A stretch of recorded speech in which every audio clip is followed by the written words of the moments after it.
चलिए आज महाभारत की उस एक घटना की बात करते हैं जिसने सब कुछ बदल कर रख दिया। सोचिए, बस एक खेल, एक ऐसा खेल जिसने एक पूरे साम्राज्य को घुटनों पर ला दिया और इतिहास के सबसे बड़े युद्ध की आग भड़का दी। तो कहानी शुरू होते हैं एक खेल से, लेकिन ये कोई मामूली खेल नहीं था। एक ऐसा खेल जहां दांव पे कोई छोटी मोटी चीज नहीं बल्कि पूरा का पूरा साम्राज्य लगा था। पासे की हर एक चाल एक महान राजवंश का भविष्य लिख रही थी या फिर उसे हमेशा के लिए मिटा रही थी। और फिर जब दांव पर लगाने के लिए कुछ भी नहीं बचा तो बाजी लगी उस चीज की जिसकी कोई कल्पना तक नहीं कर सकता था, एक रानी का सम्मान। और बस यही वो पल था जहां धर्म और अधर्म के बीच की सारी लकीरें सब धुंधली पड़ गईं। जी हाँ, यही वो खेल था, सिर्फ एक घटना जो आगे चलकर इतिहास के सबसे विनाशकारी युद्ध महाभारत की वजह बनी। तो चलिए जरा गहराई से देखते हैं कि आखिर ये सब हुआ कैसे। तो पहला हिस्सा है एक धूर्त निमंत्रण। देखते हैं कि कैसे ईर्ष्या और धोखे ने मिलकर एक विनाशकारी जाल बिछाया। तो देखिए, इस कहानी के केंद्र में दो परिवार हैं, चचेरे भाई। एक तरफ हैं पांडव, जिनके अगुआ हैं धर्मराज युधिष्ठिर, जो अपने धर्म और सम्मान के लिए जाने जाते हैं। और दूसरी तरफ है कौरव, जिनका नेता है दुर्योधन, जो अपने पांडव भाइयों की कामयाबी और इज्जत से जलता था, बहुत जलता था। और दुर्योधन की इस जलन का हथियार बना द्यूत, यानी पासे का खेल। और इस खेल का माहिर खिलाड़ी था शकुनी, दुर्योधन का मामा। कहते हैं उसके पासे सिर्फ उसी की सुनते थे। एक तरह से ये खेल उसी का था। तो शकुनी का प्लान बहुत बहुत चालाकी भरा था। उसने दुर्योधन को सलाह दी कि युधिष्ठिर को पासे के खेल के लिए न्योता भेजो। शकुनी अच्छी तरह जानता था कि युधिष्ठिर एक क्षत्रिय राजा होने के नाते अपने सम्मान की खातिर इस चुनौती को कभी मना नहीं कर पाएंगे। और बस जाल बिछ चुका था।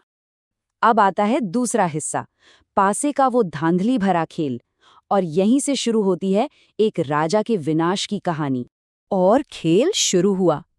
शकुनी के फेंके हर पासे के साथ युधिष्ठिर हारते चले गए, एक एक करके।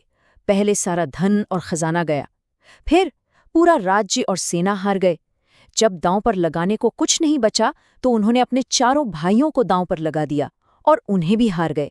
और आखिर में उन्होंने खुद को ही दांव पर लगा दिया और अपनी आज़ादी भी हार बैठे। तीसरा हिस्सा, एक रानी दांव पर। अब ये खेल उस मोड़ पर पहुंच चुका था जहां से वापसी नामुमकिन थी। ये खेल की आखिरी और सबसे अक्षम्य बाजी थी। युधिष्ठिर अपना सब कुछ हार चुके थे, खुद भी दास बन चुके थे। और ठीक उसी वक्त शकुनी ने वो शब्द कहे जिसने भरी सभा को सन्न कर दिया। उसने कहा, युधिष्ठिर, तुम्हारे पास दांव पर लगाने के लिए अभी भी एक चीज बची है, द्रौपदी। एक पल के लिए उस पूरी सभा में जैसे मौत का सन्नाटा छा गया। और यहीं पर कहानी का सबसे बड़ा नैतिक सवाल उठता है। सोचिए, एक राजा जो खुद अपनी आज़ादी हार चुका है, जो अब एक दास है, क्या उसे अपनी पत्नी को दांव पर लगाने का कोई हक था? ये सवाल सिर्फ उस दिन उस सभा में ही नहीं गूंजा था, ये आज भी गूंजता है। न जाने वो अपमान था या हताशा, पर युधिष्ठिर ने वो आखिरी पासा फेंक दिया और शकुनी के धोखेबाज पासों ने एक बार फिर अपना काम कर दिखाया। युधिष्ठिर द्रौपदी को भी हार गए। चौथा हिस्सा, अपमान और एक दिव्य चमत्कार। यहाँ से कहानी एक ऐसे सार्वजनिक अपमान की तरफ बढ़ती है जिसे एक अप्रत्याशित हस्तक्षेप ने रोका। जीत के नशे में चूर दुर्योधन ने अपने भाई दुशासन को हुक्म दिया और दुशासन महारानी द्रौपदी को उनके बालों से पकड़कर उस भरी सभा में घसीटते हुए ले आया। ये एक ऐसा अपमान था जिसकी कोई सीमा नहीं थी। द्रौपदी ने मदद के लिए, न्याय के लिए सभा में बैठे बड़े बुजुर्गों से गुहार लगाई, लेकिन सब खामोश रहे।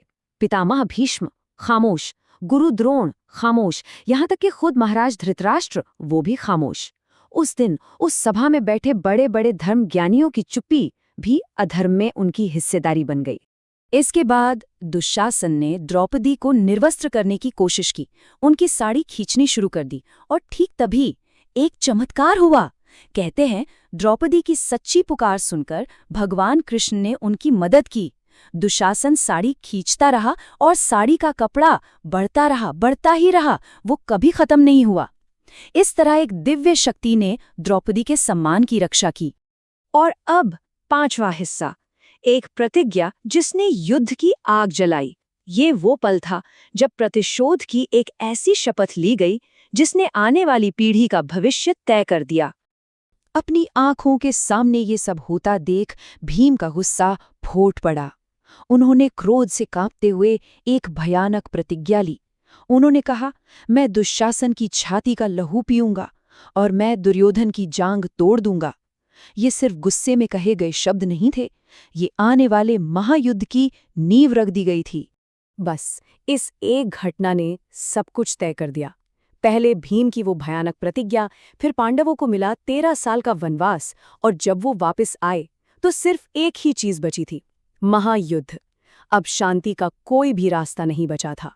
तो ये सिर्फ एक खेल या एक घटना नहीं थी, ये एक ऐसा गहरा जख्म था जो कभी भर ही नहीं सकता था।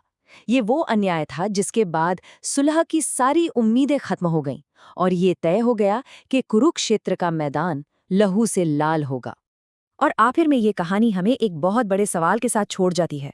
जब वो संस्थाएं, जब वो लोग जिन पर सम्मान और न्याय की रक्षा की जिम्मेदारी है, वही अपनी जिम्मेदारी निभाने में नाकाम हो जाएं, तो क्या टकराव को रोका जा सकता है? ये सोचने वाली बात है।